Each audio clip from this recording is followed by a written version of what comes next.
Hello everyone, my name is Megan and my partner for this project was Inwoo. Today we will be discussing algae blooms in the Hood Canal. The image behind the title is actually a satellite image of Washington State, and in the center of the image is the Hood Canal as seen by the cloudy turquoise colored water. This image shows a relatively large algae bloom, which we will begin to talk about further in the presentation. Next slide, please. So initially when brainstorming ideas, we knew we wanted to do something with the ocean and water surface color and wanted to know why these variations in water surface color, as seen through the bottom images on the screen, from more of a predominantly green appearance to a cloudy blue color. We also wanted to understand what impacts these color variations have on the environment, if any, in terms of marine life and humans. Our our research question spotted from questioning the variations in water surface color, as previously mentioned. So we wanted to answer, how do we know if algae bloom exists in the Hood Canal without actually being present to discover these color variations? Especially with COVID, we can't exactly go places and see algae blooms for ourselves. So we wanted to know if we could use remotely sensed data to comprehend the algae blooms. And if we can see these algae blooms, what are the environmental implications in terms of both aquatic and human life? So basically, our objective was to understand if these algae blooms exist in somewhere locally relevant to us, such as the Hood Canal, and if there are environmental impacts. And now I can hand it off to Inwoo, who will describe our methods and our data. So hi everybody. So please allow me to spare some time with you to share what I have gathered up.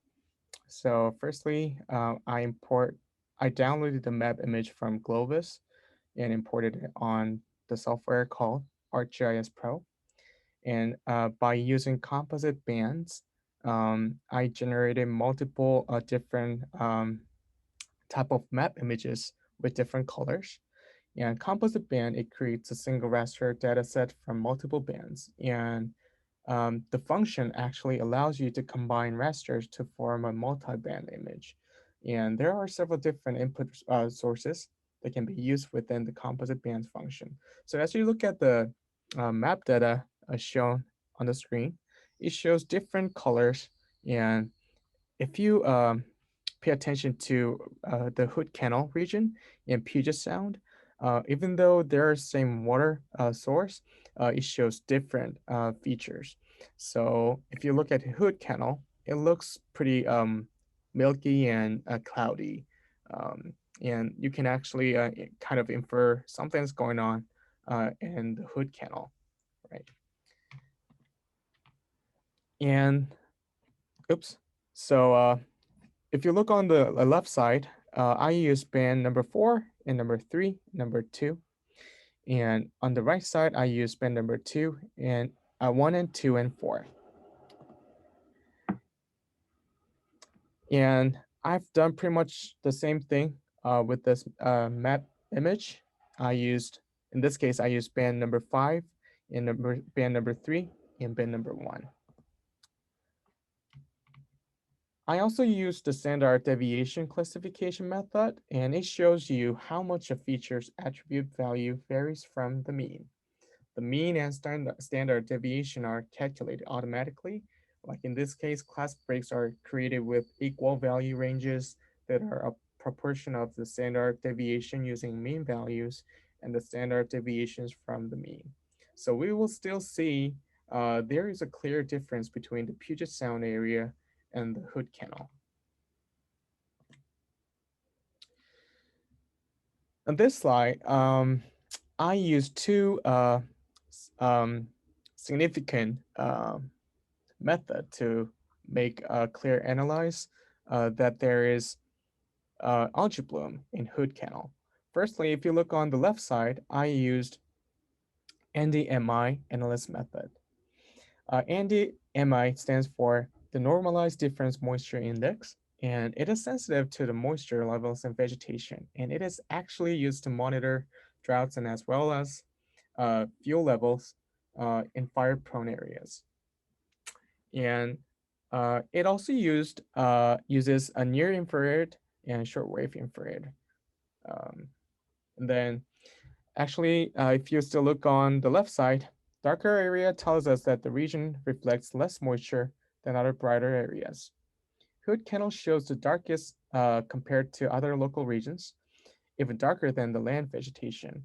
So from this, we can make an analysis that something is covering the surface of the body of water, which scientists eventually find it as algae blooms from actual research.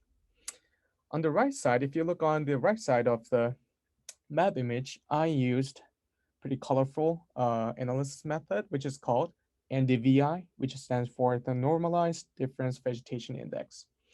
It is standardized index allowing you to generate an image displaying greenlets. So as the wavelength increases, it tells us the region contains denser amount of vegetation. As you look at the Hood Canal, um, color shows pretty, pretty intense, right? It's full of red, meaning it is full of vegetation. So Hood Canal is water reservoir, and then you can infer that there is something going on in Hood Canal still. So now, next, Megan is talk about the environmental impacts of Hood Canal, the algae blooms in the Hood Canal.